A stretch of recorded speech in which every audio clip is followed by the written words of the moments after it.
বিসমিল্লাহির রহমানির রহিম।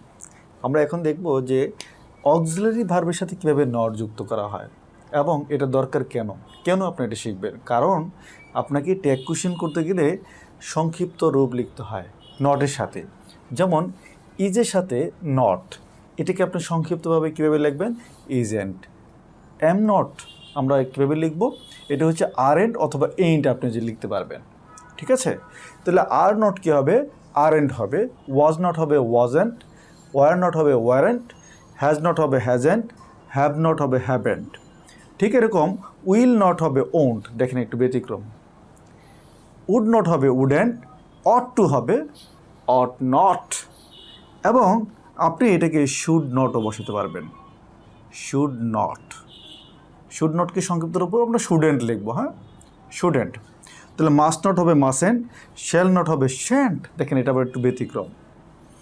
May not হবে ম্যান, ক্যান নট হবে ক্যান্ট, ইউজ টু হচ্ছে গিয়ে সেমি মোডালস অক্সিলারি ভার্ব, সেক্ষেত্রে আপনি ডিডেন্ট বসাতে পারবেন অথবা ইউজেন্ট বসাতে পারবেন।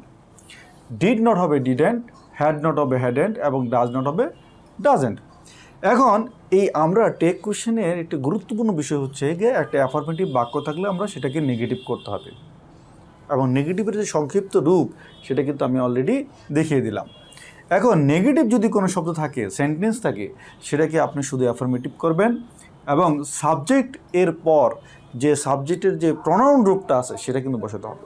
আমরা একটা এক্সাম্পল এখানে লিখেছি, নোবডি লাইকস আ লায়ার। এই বাক্যে লাইকস হচ্ছে ভার্বের শেষে কী রয়েছে? হ্যাজ বেস রয়েছে, এবং এখানে সাবজেক্ট হচ্ছে কি? নোবডি।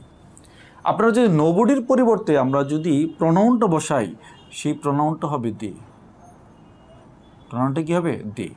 তো দের সাথে আমরা অবশ্যই ডাজ নট বসাতে পারবো না, কারণ দের সাথে কোনো ভার্বের শেষে এস বেস যুক্ত ভার্ব বসতে পারে না, সেক্ষেত্রে আমরা এখানে ডু বসাবো। এখন প্রশ্ন হচ্ছে এটা কি ডো নট হবে? না, ডো নট হবে না। কেন? নোবডি হচ্ছে নেগেটিভ শব্দ।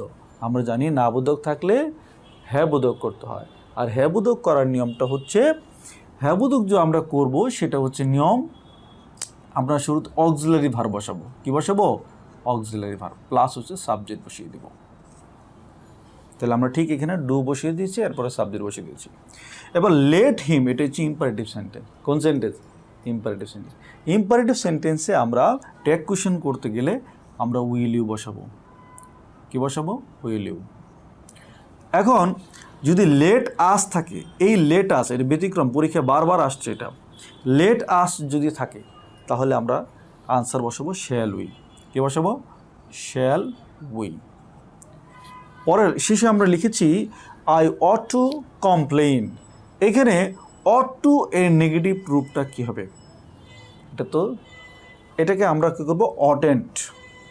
অটেন্ট আই। তাহলে কী হবে বলেন? অটেন্ট আই। এটাকে স্টুডেন্ট আইও বসাতে পারি। হ্যাঁ, স্টুডেন্ট আইও বসাতে পারি।